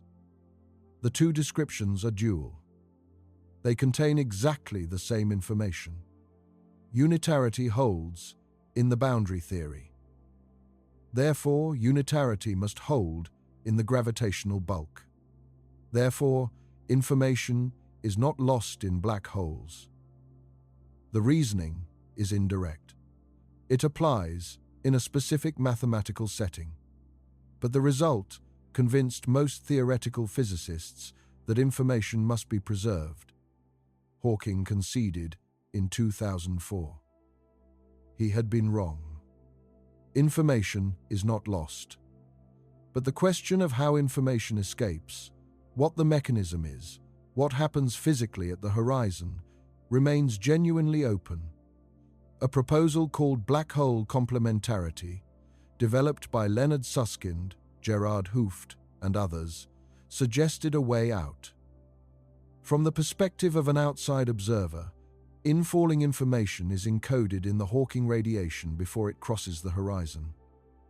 From the perspective of the infalling observer, the information passes through the horizon normally. Both descriptions are self-consistent. No single observer can access both viewpoints. No contradiction arises. Except it does. In 2012, Ahmed Al-Mehri, Donald Maroff, Joseph Polchinski, and James Sully published the firewall paradox. They showed that if information truly escapes in the Hawking radiation, then the early Hawking radiation must be entangled with the late Hawking radiation. But general relativity predicts that the late Hawking radiation should be entangled with the infalling matter behind the horizon. A particle cannot be fully entangled with two different systems simultaneously. This is a theorem in quantum mechanics. One of those entanglements must break. And if the entanglement with the infalling matter breaks, an enormous amount of energy is released at the horizon. A firewall. A wall of high-energy radiation that destroys anything that falls in.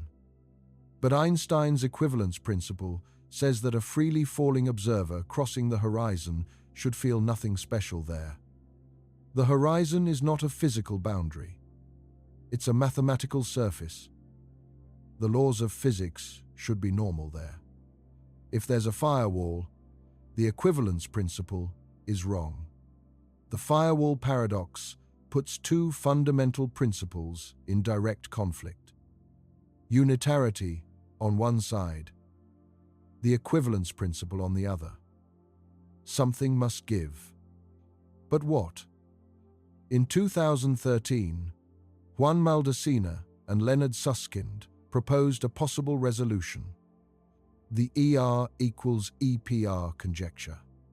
ER refers to Einstein-Rosen bridges, also known as wormholes. EPR refers to Einstein, Podolsky, and Rosen, who described quantum entanglement in their famous 1935 paper. Maldacena and Susskind conjectured that quantum entanglement and wormholes are, in some deep sense, the same thing. That two entangled particles are always connected by a microscopic wormhole. In this picture, the information that falls into a black hole is connected to the outgoing Hawking radiation by a network of microscopic wormholes. The entanglement is preserved. Unitarity holds. And the firewall doesn't form because the geometry remains connected through the wormhole structure. This conjecture is beautiful. It's being actively developed. But it remains speculative. The information paradox remains, more than 50 years after Hawking first posed it, genuinely unsolved.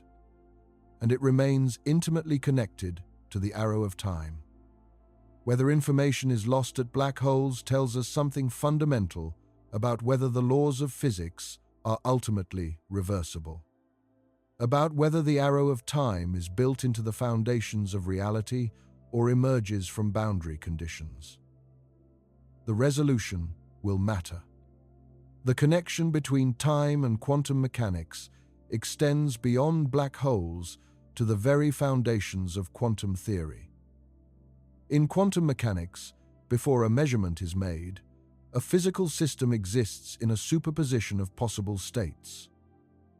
An electron can be spin up and spin down simultaneously. A photon can be in two locations at once. A particle can pass through two slits at the same time. These are not metaphors, not statements about our ignorance. They are descriptions of physical reality, confirmed by countless experiments. The quantum state is described by a wave function. The wave function evolves according to the Schrödinger equation. The Schrödinger equation is time-symmetric. It runs equally well in both temporal directions. Evolving the wave function forward in time is exactly as valid as evolving it backward.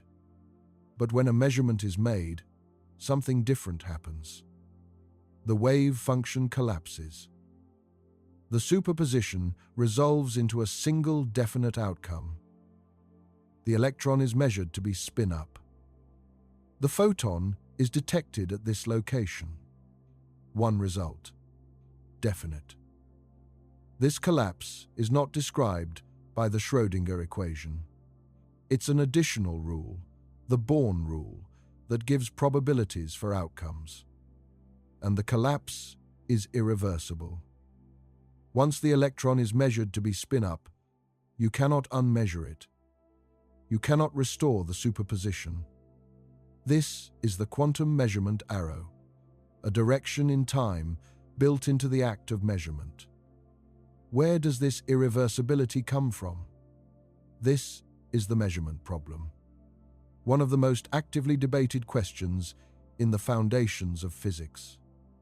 The Copenhagen interpretation, developed by Niels Bohr and Werner Heisenberg in the 1920s, treats collapse as a fundamental and irreducible process. When a quantum system interacts with a classical measuring apparatus, the wave function collapses. That's the rule. Don't ask what's happening underneath. The question has no meaningful answer within the theory. The many worlds interpretation, proposed by Hugh Everett in his 1957 doctoral thesis, eliminates collapse entirely. In Everett's picture, the wave function never collapses. It evolves, according to the Schrödinger equation, always. When a measurement is made, both outcomes occur in separate, non-interacting branches of the universal wave function. The observer, in one branch, measures spin up. The observer, in another branch, measures spin down. Both observers exist. Neither is more real than the other. In the many worlds interpretation, the Schrödinger equation is the complete and fundamental law. Unitarity is preserved always, everywhere. The arrow of time, at the level of experience, arises from decoherence, from the entanglement of quantum systems with their vast, complex environments. Decoherence makes the different branches effectively inaccessible to each other, makes them appear as distinct classical outcomes to observers within any given branch. But at the level of the wave function, all branches coexist. All are equally real. The pilot wave interpretation, developed by Louis de Broglie and later David Bohm, takes a different approach. Particles always have definite positions. The wave function is a real field that guides their motion. Measurement outcomes are determined by the precise initial positions of all the particles involved, including those in the measuring apparatus. These initial positions are hidden from the experimenter. This is why outcomes appear random. But they're not fundamentally random. They're determined. The arrow of time in measurements reflects the thermodynamic arrow operating on the classical trajectories of all the particles. In relational quantum mechanics, developed by Carlo Rovelli, quantum states are always relative to some observer. There's no absolute, observer-independent quantum state. The arrow of time in measurements reflects the relational nature of quantum information between interacting systems. Different interpretations, different pictures of reality. But they share something important. They all connect the apparent irreversibility of measurement to interactions with large, complex, thermally disordered environments, to decoherence, to the second law, to the thermodynamic arrow, which points back to the past hypothesis. No matter which path you take through the foundations of quantum mechanics, you end up at the same place. The arrow of time, even at the quantum level, reflects the thermodynamic history of the universe. There is a thought experiment that gets at the strangeness of the thermodynamic arrow of time more clearly than anything else. A box of gas. Divide it with a partition. Put all the molecules on one side. Remove the partition. The gas expands to fill the box. Entropy increases. This happens every time, without exception. Now, run the film backward. All the molecules, scattered uniformly through the box, spontaneously rush to one half. Entropy decreases. Unquote. You know immediately you're watching it backward. But here's what the physics actually says. If you could reverse the velocity of every single molecule, precisely and simultaneously, the gas would rush back, on its own, without any additional input. The laws of physics allow it completely. Every individual molecular collision would run in reverse. Entropy would decrease. The arrow of time, for that gas, would run backward. This reveals what the second law really is. Not a prohibition, not a fundamental asymmetry in the laws. A statistical tendency so overwhelming it appears absolute. Entropy decreasing is not forbidden. It's so fantastically improbable that it never occurs. But notice what reversal requires. Perfect information. You need to know the exact position and velocity of every molecule. Not approximately. Exactly. You need to reverse each one with perfect precision. The tiniest error in any single molecule's reversal propagates. The reversal quickly fails. Entropy goes back up. And in quantum mechanics, perfect information is not just practically difficult. It's fundamentally prohibited. The Heisenberg uncertainty principle says you cannot simultaneously know the exact position and exact momentum of any particle.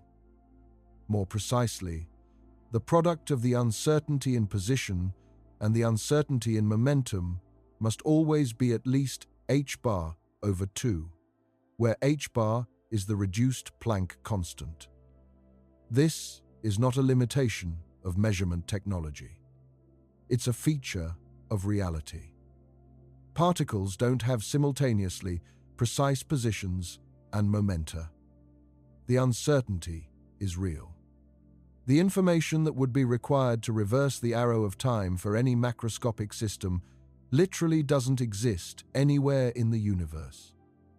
The reversal is not just overwhelmingly improbable, it's quantum mechanically impossible. The arrow of time is protected at the most fundamental level of physics. The psychological experience of time adds a layer that pure physics doesn't fully address. You don't just observe time moving forward, you feel it. There is a qualitative texture to the passage of time that purely physical description doesn't capture directly. The present moment feels different from the past and the future in a way that is not merely numerical. The past feels fixed, real, unchangeable. You know what happened. You carry it with you. The future feels open, uncertain, full of possibilities that haven't yet resolved into facts. This asymmetry between past and future runs through every dimension of human experience. It structures our emotional lives completely. Regret points backward. It exists because the past is real and fixed, and something happened that you wish had been different. Anticipation points forward. It exists because the future is genuinely open and what happens there is not yet determined. Hope, fear, planning, anxiety, excitement, dread, all of these are future-directed. They concern the open space of what might happen. Nostalgia, grief, pride, guilt, embarrassment, gratitude, all of these are past-directed. They concern the fixed space of what did happen. The entire emotional architecture of a human being is organized around the arrow of time. And that arrow is the thermodynamic arrow. Your regrets exist because entropy went up when those past events occurred, creating permanent physical records that persist in the world and in your brain.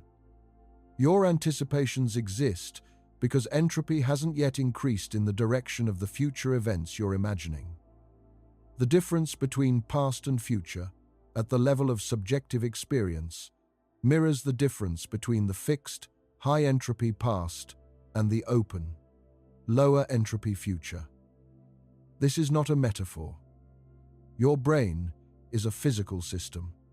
It obeys the laws of physics. When it stores a memory, it creates a physical record, a pattern of modified synapses, a changed architecture of neural connections. That record costs energy and produces heat. Entropy increases in the process. The formation of the memory is a thermodynamic event. It happens in the direction of increasing entropy, which is the direction of the thermodynamic arrow. The psychological experience of time, your felt sense of being in time, of having a past and facing a future, is a consequence of thermodynamics, of the second law, of the past hypothesis, of the extraordinary low-entropy beginning of the universe. The connection between the most intimate feature of your inner life and the most fundamental fact about the cosmos could not be more direct. One of the most active frontiers in the study of time involves the question of whether time itself is fundamental or whether it emerges from something deeper.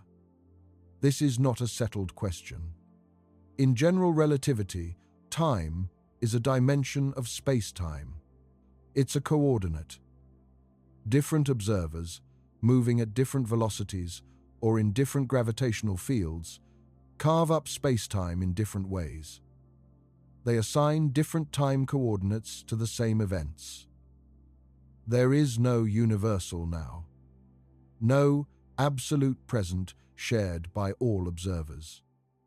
The relativity of simultaneity, one of Einstein's core insights, shows that whether two events are simultaneous depends on the observer's state of motion.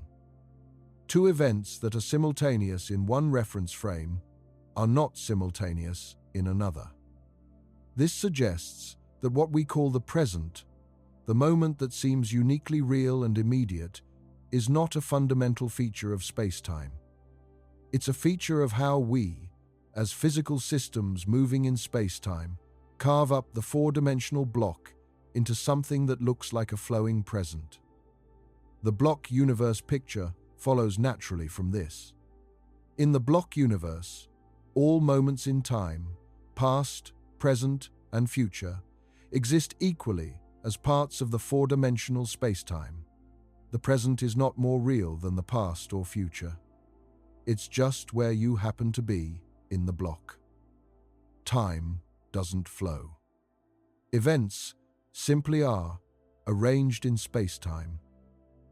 The sense of time flowing is an artifact of our being physical processes, embedded in space-time, extended along the time axis, carrying records of past configurations and projecting possibilities about future ones. This view is defended by many physicists and philosophers. It's consistent with general relativity. It avoids the puzzles that come with trying to define a privileged present. But it clashes profoundly with experience. From the inside, time flows. Now is absolutely special. The past is over. The future is not yet. The sense of being in a flowing present is not marginal to experience. It's central to what it means to be conscious. Lee Smolin has argued forcefully that the block universe picture is wrong. That time is genuinely real and fundamental. More fundamental than space. More fundamental than the laws of physics themselves. In Smolin's view, the laws of physics are not timeless mathematical truths. They are contingent historical facts that evolved as the universe evolved. The universe has a genuine history. Time is not an emergent illusion. It's the most basic feature of reality. Julian Barber takes almost the opposite view. He argues that time is fundamentally an illusion. What exists is a timeless mathematical structure, a space of all possible configurations of matter and fields. There is no time. There is no flow. There is only the landscape of configurations, some of which contain subsystems that carry records of other configurations. Those record-carrying subsystems experience what feels like time from the inside, because they carry memories of having passed through other configurations. But no time actually passes. The universe is static. The experience of time is constructed by minds within a timeless structure. These views are genuinely in conflict. Serious physicists hold each of them, and the arrow of time sits differently in each framework. In the block universe, the arrow of time is the direction in which entropy increases within the block. It's a feature of the block's geometry. In Smolin's time-first picture, the arrow of time is the fundamental direction of the universe's genuine temporal evolution. It's primary, not derived. In Barber's timeless picture, the arrow of time is the direction in which complexity increases in the sequence of configurations that our universe instantiates. It's a feature of which configurations exist and how they're connected, not of genuine temporal flow. All of these frameworks connect the arrow of time to the thermodynamic structure of the universe. Even Barber's timeless picture needs to explain why configurations increase in complexity in one direction along the sequence. The answer, in every framework, comes back to the initial low-entropy state, the past hypothesis. One initial condition. Everything else follows. The universe's future adds another dimension to the story of time, because the arrow of time points somewhere. It's not just a direction. It's a direction towards something. And that something is the heat death, the final state of maximum entropy. If the current cosmological picture is correct, the universe will expand forever under the influence of dark energy. The expansion will continue indefinitely. Galaxies beyond the local group, our small cluster of galaxies, including the Milky Way and Andromeda, will recede until they are permanently beyond our cosmic horizon. The universe will become darker and emptier from the perspective of any observer. The stellar era will end. Stars exhaust their fuel. The most massive stars explode as supernovae and leave neutron stars and black holes. The less massive stars cool slowly into white dwarfs.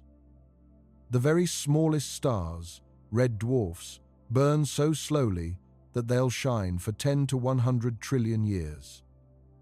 Far longer than the universe has already existed. Eventually, they too will go out. After the last stars, there will be a universe of remnants.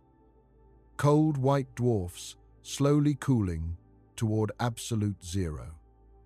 Neutron stars, black holes, scattered subatomic particles moving through an enormous, cold, dark space. Over even longer timescales, protons themselves may decay. The current lower limit on the proton lifetime is about 10 to the 34 years. The universe might be far older than that before the last proton decays. If protons do decay, the white dwarfs and neutron stars will gradually dissolve, their constituent quarks converting to lighter particles, releasing the stored nuclear binding energy as radiation. Black holes will remain, growing ever more dominant as the matter around them decays. But even black holes don't last forever. Hawking radiation slowly bleeds their mass away.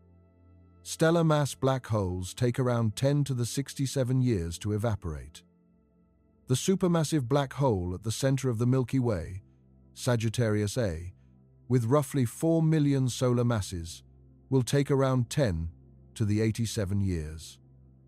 The largest black holes in the universe, billions of solar masses at the centers of giant elliptical galaxies, will take around 10 to the 98th to 10 to the 100 years.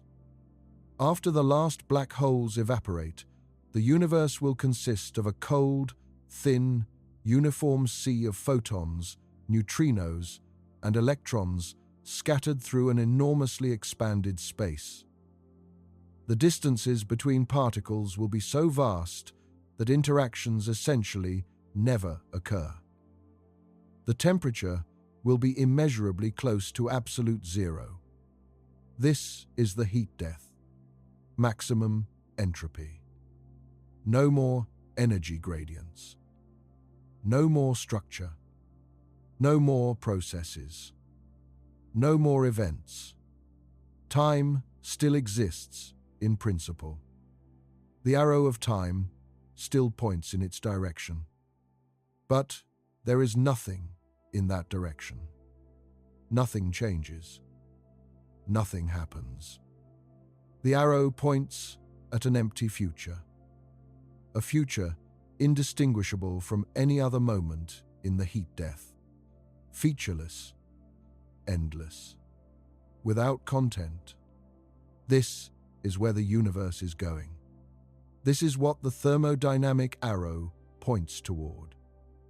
From the extraordinary precision of the Big Bang to the absolute maximum entropy of the heat death, one long, irreversible journey. And we are here, now, in the cosmically brief window where that journey is producing something interesting. Where stars burn and planets orbit and chemistry happens and life exists and minds form and ask where the arrow of time comes from. We exist in the productive middle. The window between the extraordinary beginning and the featureless end. Where the thermodynamic gradient is steep enough to power living systems. Where the past is meaningfully different from the future. Where the arrow of time matters. From the perspective of the universe's total history, this window is brief. We are near the beginning. The vast majority of the universe's lifetime stretches ahead. Most of it cold and dark and empty and approaching heat death. But for now, here, in this brief cosmic moment, the arrow of time is producing everything. There is a fascinating and underappreciated connection between the arrow of time and the second law, operating at cosmological scales. The universe is not just expanding. It's expanding in a particular way that increases entropy. As the universe grows larger, the density of matter and radiation decreases. Energy becomes more diluted. Structures become more spread out. The cosmic microwave background, the afterglow of the Big Bang, was once blindingly hot.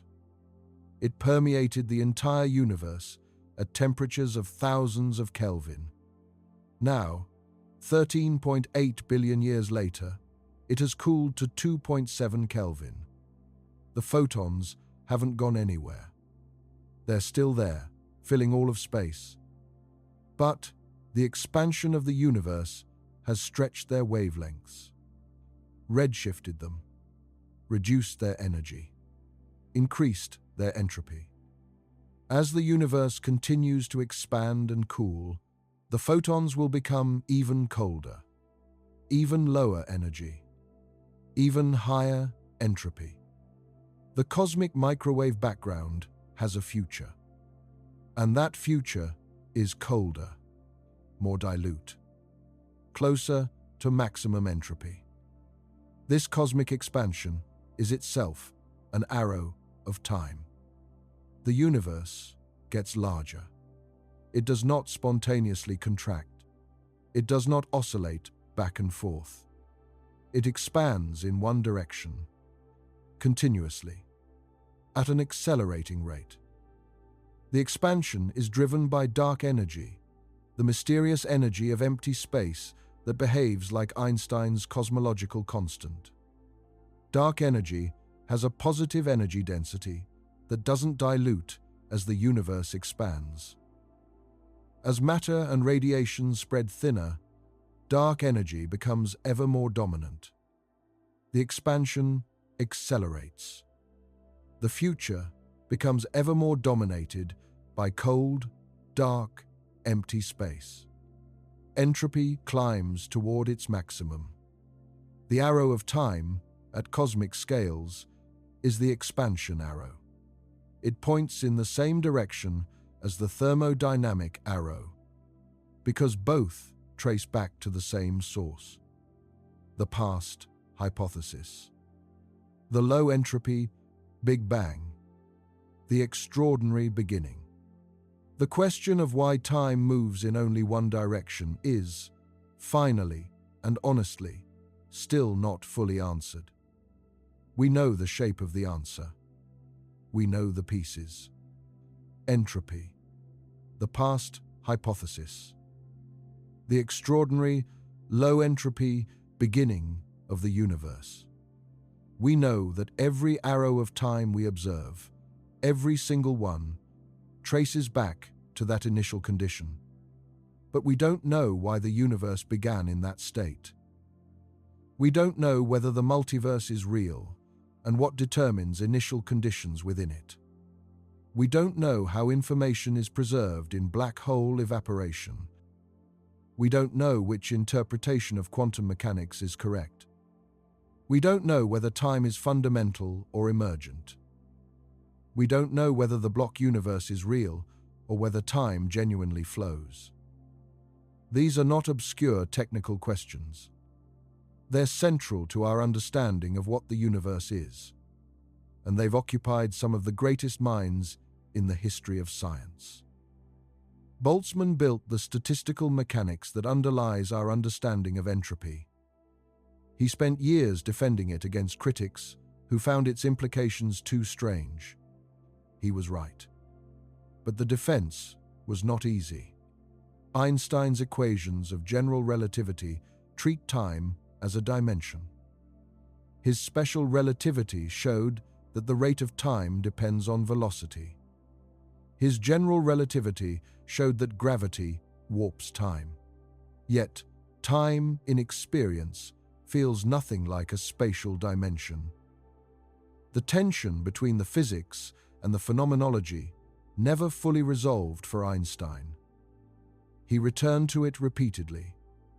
Hawking argued that information is lost in black holes, then changed his position. The problem remains open. Penrose has devoted much of his career to the puzzle of time's initial low entropy.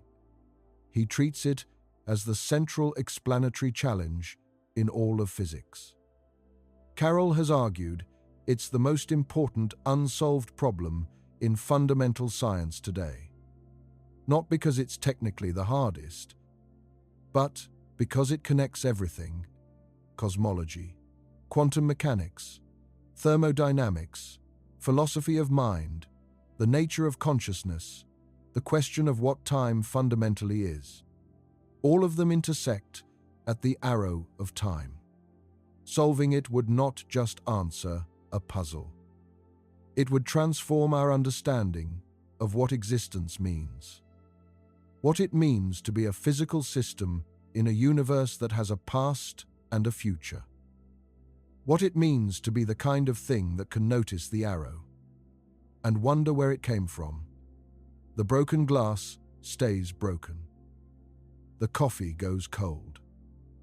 The universe grows older.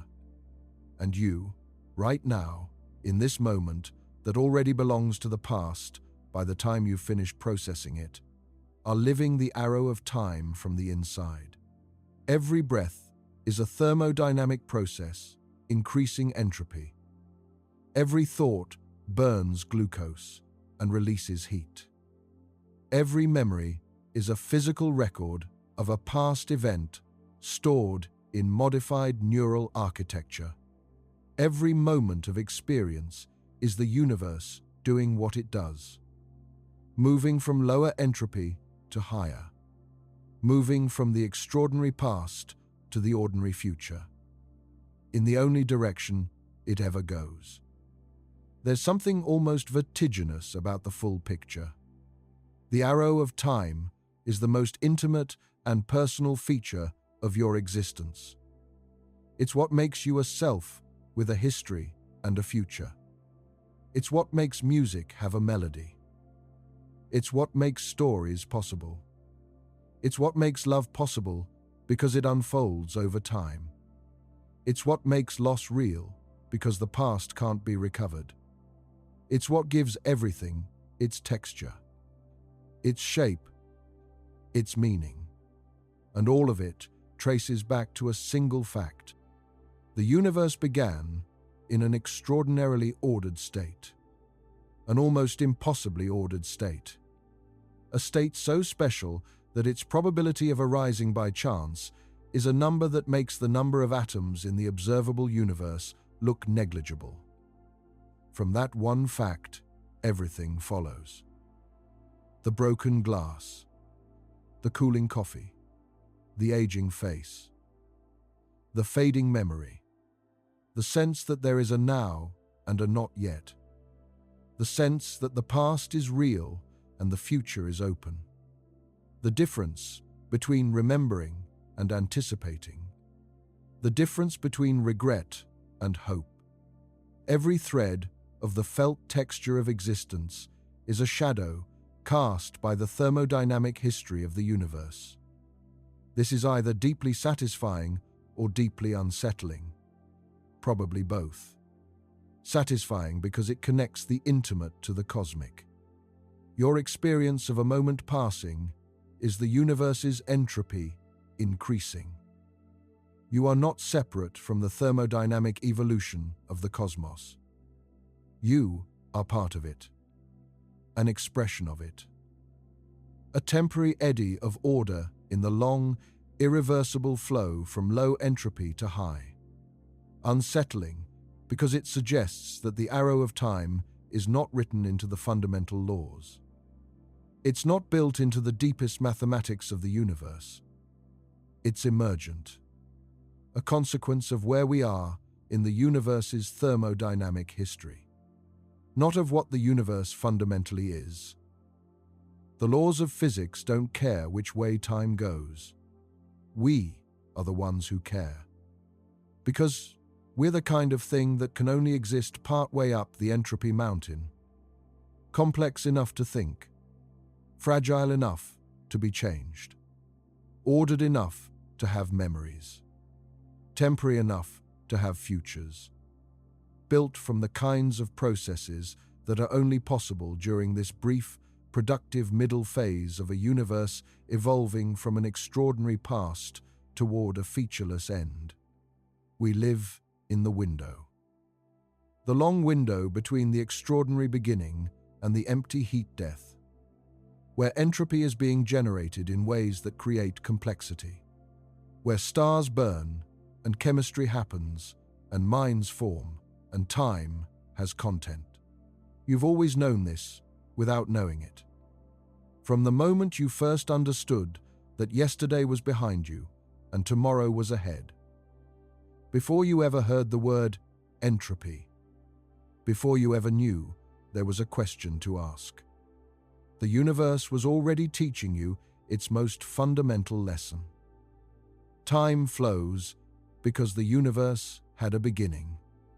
A beginning of extraordinary, improbable, perhaps impossible order. And everything since then, every star that formed and burned, every planet that cooled and grew chemistry, every living thing that lived and changed and passed something forward, every thought that was thought and dissolved back into the universe that produced it, has been the long, irreversible, magnificent, inexorable consequence. The arrow of time is not a law imposed on the universe from outside. It is what the universe looks like from the inside. And from the inside, we are the ones who notice it. Good night.